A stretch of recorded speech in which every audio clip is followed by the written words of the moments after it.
Hi అండి. ఏంటి అనుకుంటున్నారా? మా చిన్నోడి కోసం రాగి పిండితో అయితే ఫుడ్ అయితే ప్రిపేర్ చేసేసానండి. ఏంటి అనుకుంటున్నారా? Hi friends, welcome back to our channel. మా చిన్నోడి కోసం అయితే రాగి జావ అయితే కాసేసానండి. ఏం లేదండి, గ్లాసులో వాటర్ తీసుకుని 2 టేబుల్ స్పూన్ రాగి పిండి వేసేసి కొంచెం బెల్లం తురుము అయితే వేసేసి ఒక 10 మినిట్స్ అయితే మంచిగా ఉడికించుకుంటానండి.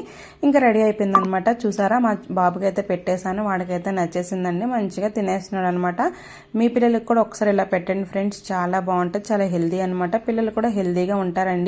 అందరూ నాకు అడుగుతుంటారండి, మీ బాబు చాలా హెల్దీగా ఉంటాడు ఎలా అంటే, ప్రజెంట్ అయితే నా బ్రెస్ట్ మిల్క్ అయితే ఇస్తున్నానండి. అలాగే మిల్క్తో పాటు ఇంకా ఇట్లాంటి ఫుడ్ అయితే పెడతానండి. ఇంట్లో అయితే ఉగ్గు రెడీ చేశానండి, ఉగ్గు పెడుతుంటాను. నెక్స్ట్ ఇలా రాగి పిండితో అయితే ఇలా రాగిజా పెడతానండి. ఇంకా మా బాబు బనానా ఫ్రూట్స్ అయితే తింటాడండి. ఇంకా మీ పిల్లలకి ఏం పెడుతున్నారు అనేది కామెంట్ సెక్షన్లో కామెంట్ చేయండి ఫ్రెండ్స్. వీడియో నచ్చితే లైక్, షేర్, సబ్స్క్రైబ్ చేసుకోండి ఫ్రెండ్స్. మంచి మంచి వీడియోతో మేము ముందుకైతే వస్తాను. Bye all.